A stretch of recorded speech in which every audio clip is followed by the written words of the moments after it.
everybody, how's it going? Lord Josh here once again. It's good to be back on the channel. Hope you're doing well out there. As you can see, I've got my brand new smoking jacket. I'll just stand up so you can take a better look. This is from Batterina Homeware in Hamburg in Germany. It's totally handmade. Look how beautiful it is. All shiny and glittery. It's got the velvet collar, velvet cuffs, beautiful fabric. It's got tassels. Look at these tassels. Look at that. Isn't that wonderful? Absolutely love it. And this is my brand new golden candelabra. Of course, very aristocratic. I absolutely love all things relating to royalty and aristocracy. I will be making a video on this jacket, this smoking jacket, at a later date because it's brand new. I haven't had time yet, but I will get to it. So you can look forward to that in a future episode of my weird and wonderful wardrobe. But today, I've actually got another subject I want to discuss on the channel. It's not something that I've really gone into before very much because it's kind of, I wouldn't say necessarily a controversial subject, but it's one of those things, it's one of those topics that you look at and you think, oh God, this could lead somewhere where there could be a lot of flame wars in the comments, there could be a lot of disagreement. But I think, this is just my opinion, no matter if you're Eastern or Western, no matter if you're left-hand path or right-hand path, there's a lot of unique people in this occult community. There's a lot of people who disagree with each other because they come from totally different cultures and traditions and backgrounds and upbringings. But I think we can all agree the worst thing that happens in this community is scamming. It's charlatans, it's phonies, it's frauds, it's people ripping other people off, consciously doing it, by the way, and knowing that they can't perform the spell that the client is asking for, but they'll quite happily take the money. And I've even encountered people that are so disgraceful and so revolting that they would lie about their own abilities just for this, right? Just to make money and screw that person's life. Doesn't matter what they think, what they're going through, as long as you can benefit from the suffering of the vulnerable and prey upon the weak or the impressionable, those that don't have the knowledge of the occult, so they turn to someone that they think is experienced and trustworthy and wise, but let's be honest, most of them are not. Those people that do that are predators and they're scumbags. And I have a group on Facebook. It's called Taoist Magic Lord Josh Allen. And it's got about almost 500 people and about 460 or so people last time I checked. It's a thriving community. It's an absolutely wonderful place. And what I do is I encourage people, if you've got a YouTube channel, if you've got an Etsy shop and you sell occult jewelry or handmade talismans, you are more than welcome to upload links to my Facebook group so my members can check out your hard work, your page, your blogs, your books, whatever it is that you're selling or promoting, as long as it's magic related and as long as it's legit. Now, of course, that's a double-edged sword because I'm quite a pleasant person. I appreciate people. If you come on my page, you've got a different viewpoint to me, that's totally fine. I'm not going to shut you down. I'm not going to kick you out. But I do draw the line at scammers and con artists.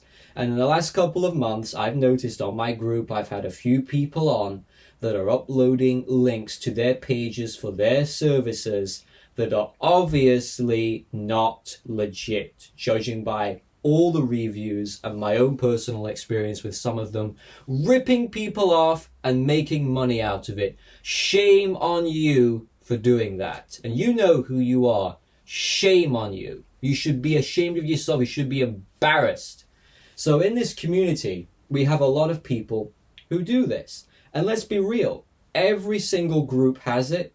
Every community, online and offline, has phonies. But for some reason, I don't know what it is, whether it's the supernatural or the paranormal or the nature of the work that we magicians involve ourselves in, there just seems to be so many more in our community than anywhere else. I belong to other groups and other inner circles. I'm in the fashion world. I'm in the editing world. I like luxury cars and I upload photos of my cars to various groups on Facebook.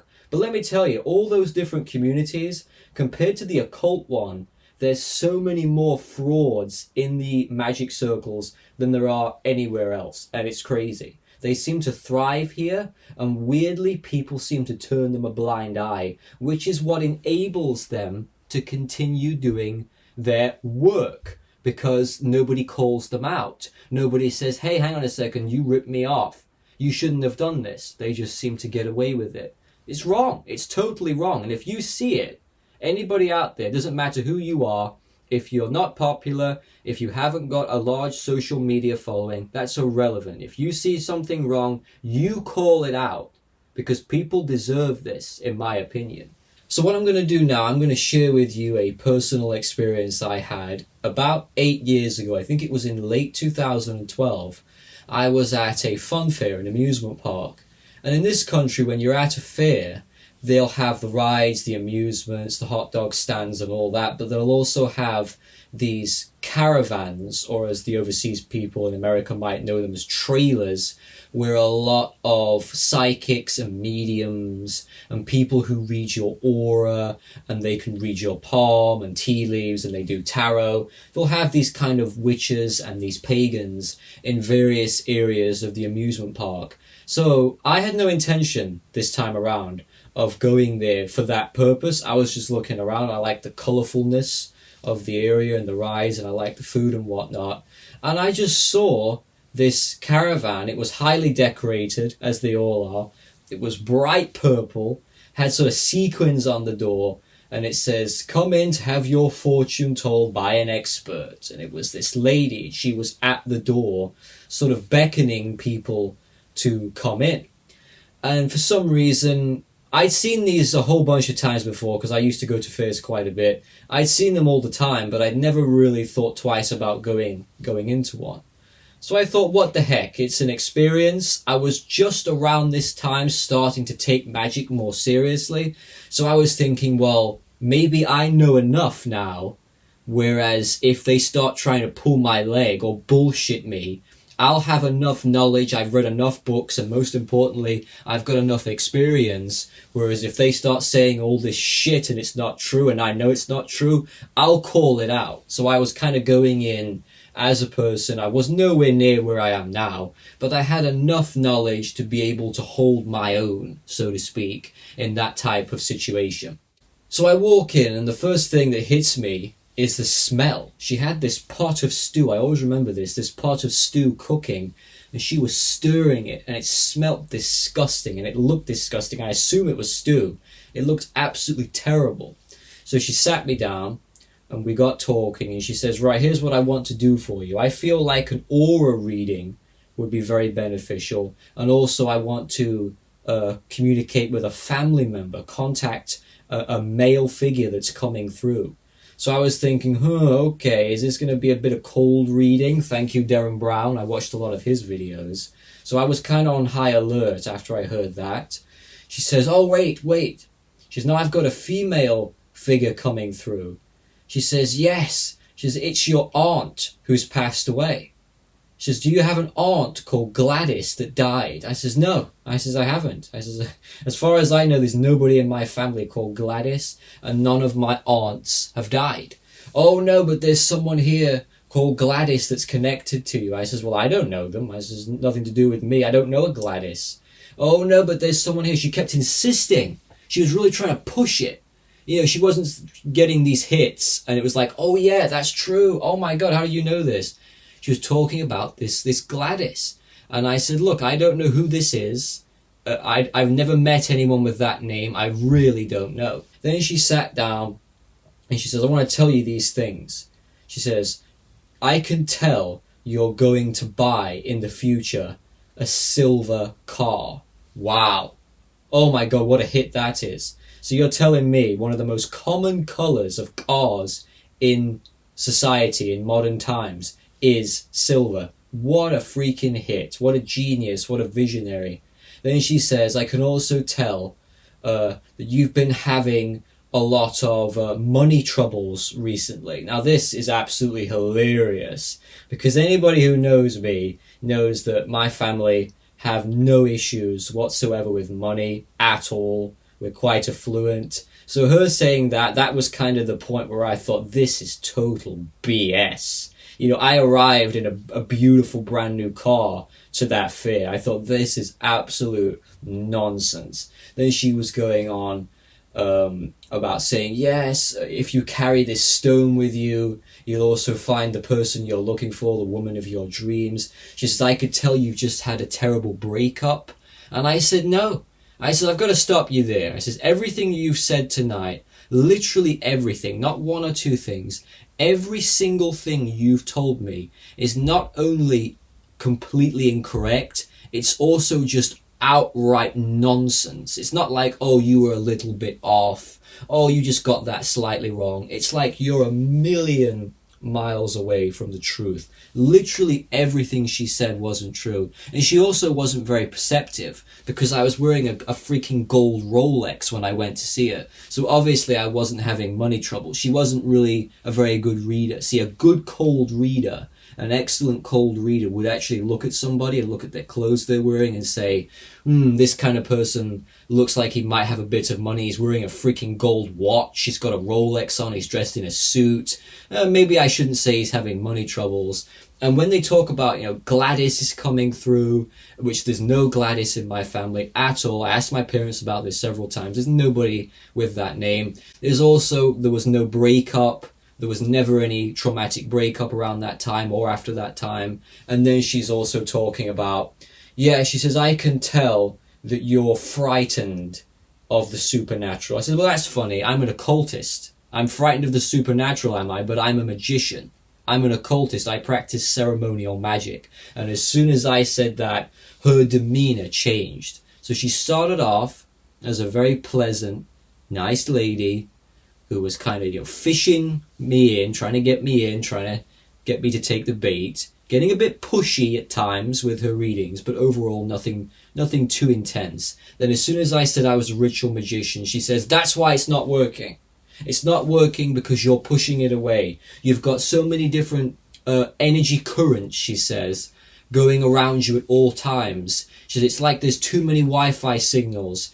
I can't pick up on the correct one. That's why the reading's been off. So I said, well, you're not denying it then. I said, so you know that you've had this reading is complete BS and you're blaming it on the fact that I'm an occultist. Wouldn't that make it easier? Surely if you've got two like-minded people in the same room that are into spiritual subjects, why would that make the reading different? Surely that should intensify and make the reading easier and more straightforward, because you're both on similar levels in terms of what you believe. Because I do believe in the supernatural. I do believe in the powers of spirits and energy, but I have a very open mind to all possibilities. But it was clear to me this lady was a total freaking fraud. And she's just one, you know, of millions and of thousands on the internet that do this type of thing. And weirdly, they get away with it.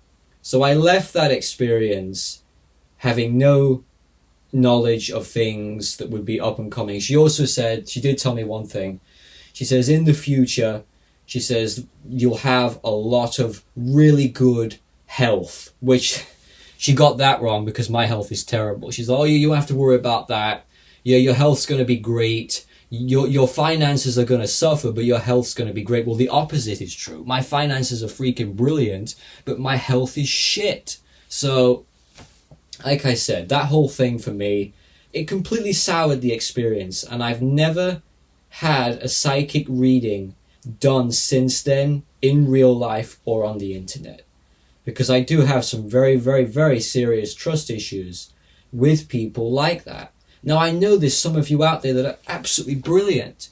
There's some of you out there that do such amazing work and you help people and you really do make a positive difference in their lives. And for that, I applaud you and I'm grateful that you're here because you're a shining light in the community. And I'm very thankful and appreciative of anyone out there that's helping other people, because at the end of the day, why wouldn't you if you can? I'm not especially talented. I don't have any innate gifts that really I can offer the world. Everything I do for myself. I wouldn't trust myself to do a spell for somebody else, especially if it's something serious like their health. I would be very skeptical about doing that because I wouldn't want to make the problem worse for them, if you catch my meaning. But there's some people out there that are natural born healers and they can really do anything. And for that, I love you. But the scammers, the con artists, the charlatans, you have no place in this community. And if it was up to me, I'd get you all out. I really would. So thank you for watching this video, everybody. Hope you enjoyed it. I'll be back soon with more. Take care, and I'll see you soon.